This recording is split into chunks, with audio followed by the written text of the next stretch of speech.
प्रिय मित्रों, जब किसान ने भगवान शिव को कराया गलती का एहसास। आज आपको प्रेरणादायक और मन में जोश भर देने वाली एक बहुत अच्छी कहानी सुनाते हैं। मित्रों, शुरू करने से पहले अगर आप चैनल पे नए हैं तो चैनल को सब्सक्राइब जरूर कर लीजिए और बेल का बटन अवश्य दबा दीजिए ताकि इस तरह की धार्मिक भक्ति वीडियो आपको सबसे पहले मिलती रहे। तो चलिए शुरू करते हैं। प्रिय मित्रों, कई बार हम परिस्थितियों के कारण या फिर भावनाओं में बहकर कुछ ऐसे फैसले कर देते हैं जिससे हमारा कर्म प्रभावित होता है। आपको कर्म क्यों करना चाहिए? प्रिय मित्रों, हमें भगवान शिव और किसान की कथा सुननी चाहिए। भगवान श्री कृष्ण ने कहा है कि कर्म करो। हम सभी व्यक्ति को अपना काम बड़ी निष्ठा और निस्वार्थ भावना से करनी चाहिए। गीता में भी भगवान श्री कृष्ण ने कहा है कि कर्म करो, लेकिन फल की चिंता मत करो, क्योंकि कर्म करना ही व्यक्ति के अधिकार में है, उसका फल नहीं। कई बार हम परिस्थितियों के कारण या फिर भावनाओं में बहकर कुछ ऐसे फैसले कर देते हैं जिससे हमारा कर्म प्रभावित होता है। आपको कर्म क्यों करना चाहिए? प्रिय मित्रों, एक बार भगवान शंकर पृथ्वीवासियों पर कुपित हो गए और माता पार्वती को साक्षी मानकर संकल्प किया कि जब तक पृथ्वीवासी नहीं सुधरेंगे तब तक वे शंख नहीं बजाएंगे। सारे देव जानते थे कि शंकर भगवान शंख बजाएंगे तभी बरसात होगी। इससे घोर अकाल पड़ गया। पानी की एक बूंद तक नहीं बरसी। धरती पर त्राहिमाम मच गया। ऐसे में एक दिन भगवान शंकर पार्वती आकाश में विचरण कर रहे थे तो उन्होंने एक अजीब दृश्य देखा कि एक किसान भरी दोपहरी में चिलचिलाती धूप में खेत की जुताई कर रहा है। पसीने में नहाया, मगर किसान अपनी धुन में बहुत मगन था। जमीन पत्थर की तरह सख्त हो गई थी, फिर भी वह जी जोड़ मेहनत कर रहा था। उसकी आंखों में आत्मविश्वास था और उसके पसीने की बूंदों से उम्मीद टपक रही थी। प्रिय मित्रों, भोलेनाथ व पार्वती बदले हुए वेश में आकाश से नीचे उतरे और उससे कहा, अरे भाई, तू क्यों बेकार कष्ट उठा रहा है? सूखी बंजर धरती में केवल पसीने बहाने से ही खेती नहीं होती। किसान ने हल चलाते चलाते ही जवाब दिया, हाँ बिल्कुल ठीक कह रहे हैं श्रीमान, मगर हल चलने का गुण भूल न जाऊं, इसलिए मैं हर साल पूरी लगन के साथ जुताई करता हूँ।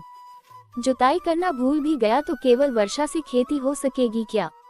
मेहनत का अपना ही परम आनंद है। मैं लोभ के लिए खेती नहीं करता।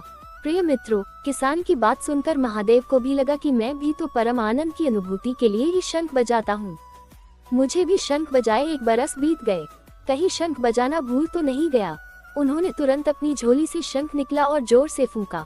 चारों ओर बादल की घटाएं घुमड़ पड़ी, बिजली चमकने लगी और जोरदार बारिश होने लगी।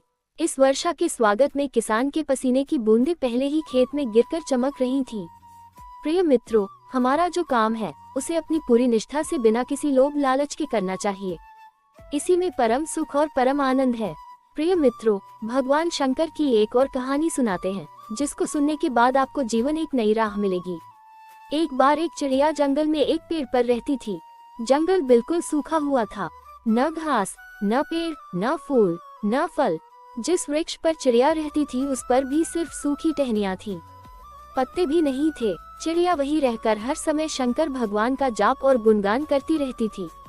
प्रिय मित्रों, एक बार नारद जी जंगल में होकर जा रहे थे।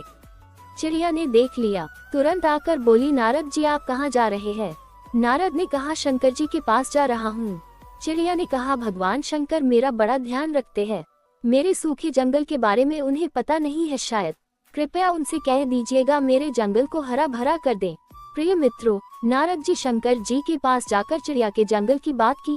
नारद के कई बार कहने पर शंकर जी ने कहा, मैं इसमें कुछ नहीं कर सकता हूँ नारद।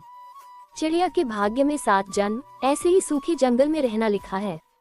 नारद कुछ नहीं बोले। प्रिय मित्रों, कुछ समय बाद नारद जी फिर वहाँ से निकले तो देखा जंगल बिल्कुल बदला हुआ था। जंगल हरा भरा, हरी घास, फूल, फल लदे हुए थे। चिड़िया का पेड़ फूलों और फलों से लदा था। चिड़िया भी प्रेममग्न होकर पेड़ पर नाच रही थी। नारद जी ने सोचा, शंकर जी ने मुझसे झूठ बोला। प्रिय मित्रों, नारद जी ने शंकर जी से जंगल के हरे भरे तथा चिड़िया के बारे में पूछा तो शंकर जी ने कहा कि मैंने चिड़िया को कभी कुछ नहीं दिया, फिर भी मेरा गुणगान करती रहती है। उसकी भक्ति, विश्वास और प्रेम की वजह से मुझे 7 जन्म काटकर सब चिड़िया को देना पड़ा। ऐसे दयालु है हमारे भोलेनाथ। प्रिय मित्रों, भक्ति में शक्ति होती है। अगर आप अपने आराध्य के प्रति समर्पित हैं तो आपका कोई काम नहीं रुक सकता है। यहाँ तक कि भाग्य में खराब लिखा है तो वह भी अच्छा हो जाएगा। हर हर महादेव।